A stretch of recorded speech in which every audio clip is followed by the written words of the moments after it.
Hi everybody. So all right, as you remember मैंने आप लोगों से एक क्वेश्चन पूछा था कि क्या आप लोग डीमोटिवेटेड हो और यूजीसी नेट एग्जामिनेशन नहीं देना चाहते हो, क्योंकि मेरे पास बहुत सारे सिमिलर क्वेश्चंस आ रहे थे मेरे स्टूडेंट्स से।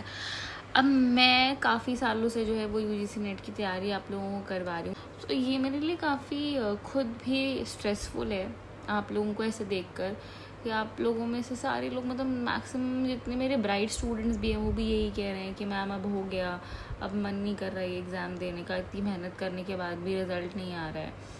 सो मैंने फिर पूरा एनालाइज़ किया कि आखिर ये पैटर्न क्यों बन रहा है और क्या रीज़न है। तो in this video I am gonna talk to you about how your fear is valid, क्योंकि फियर ऑफ फेलियर आ गया एक तो, क्योंकि आपका सिर्फ 1% JRF है, 6% नेट है। So of course there is a fear of failure, और आप कैसे इसे ओवरकम कर सकते हैं। सो अब सबसे पहले बात करेंगे कि आखिर ये चीज़ हो क्यों रही है, where is this coming from. तो सबसे पहली इंपॉर्टेंट चीज़ है that there is this low success rate. अब एनटीए बोलता तो है कि 1% आपका JRF है और 6% आपका नेट है, लेकिन अगर आप पुरानी साइकिल्स और इस साल की भी साइकिल को देखोगे, जो JRF का परसेंटेज है दैट इज़ लेस देन 1%। दिसंबर 2023 में भी 0.7% रहा है JRF, और अभी भी आपका 1% नहीं रहा है JRF, 0.8 0.9 के बीच में ही फ्लक्चुएट किया है, जो आपके पास हमारे पास में पूरा टोटल डेटा आया है। दूसरी चीज़, पेपर का पैटर्न इतना ज़्यादा टफ कर दिया है, उन्होंने इतने डीप क्वेश्चंस, इतने फैक्चुअल क्वेश्चंस पूछ रहे हैं। पॉलिटिकल साइंस जैसे सब्जेक्ट में हर बार जो है वो कट ऑफ 240 245 ऐसे पार कर रही है। ईवीएस जैसे सब्जेक्ट में कट ऑफ एकदम लो जा रही है, क्योंकि बहुत फैक्ट बेस्ड क्वेश्चन पूछने लगे। सो एक्चुअली ये जो अनडिफाइंड सिलेबस है, जिसकी वजह से स्टूडेंट को समझ नहीं आ रहा कि वो क्या पढ़े और क्या नहीं। इसके बाद आती है हमारी खुद की एक्सपेक्टेशंस, हमारी फैमिली की एक्सपेक्टेशंस एंड सोसाइटी की एक्सपेक्टेशंस।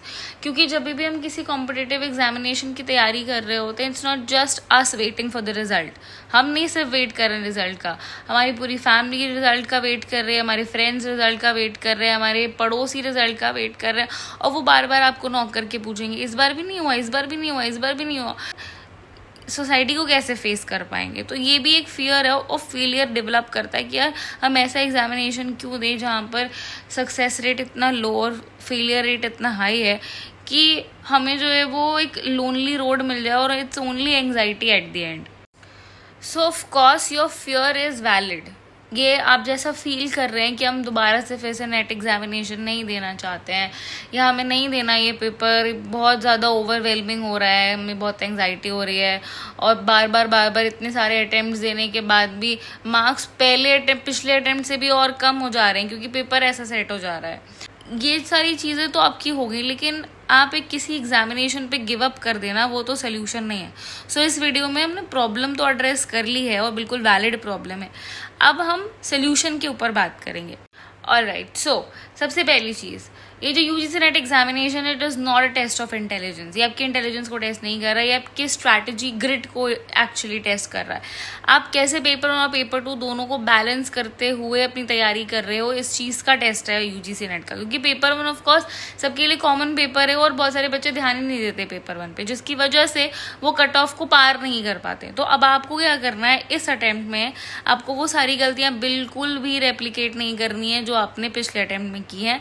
अगर आपको लगता है कि आपने पेपर 1 पेपर 2 को दोनों को बैलेंस नहीं किया है, सो इट्स हाई टाइम आप दोनों ही पेपर्स को जो है वो इक्वल इम्पोर्टेंस दें।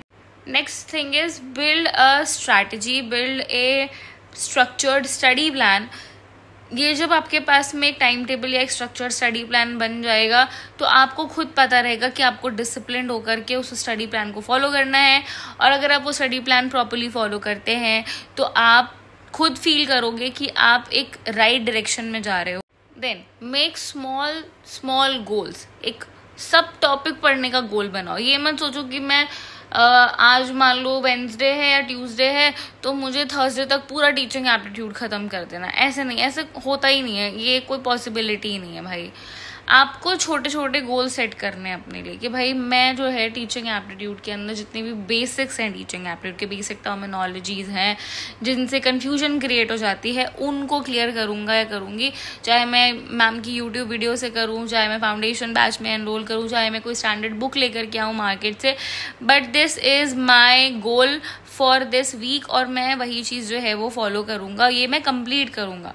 अपनी जर्नी को रीफ्रेम करो। पिछली जो भी गलतियां आपने की हैं, आपके जो वीक पॉइंट्स हैं, उनको जॉट डाउन करो कि यार पिछले एग्जामिनेशन में मुझसे ये गलतियां हो गई, I should not repeat those mistakes again.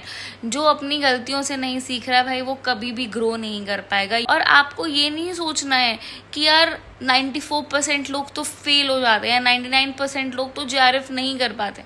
आपको ये सोचना है कि आपको अपने जो 1% या 6% की जो सीट है वो कंफर्म करनी है। That is what you have to manifest at I am. And जितने भी स्टूडेंट्स ने इतने सारे मैसेजेस किए मुझे कि मैम हम गिव अप कर रहे हैं, we do not want to give this examination ever again, हो गया, हमने इतने सारे अटेम्प्ट्स दे दिए।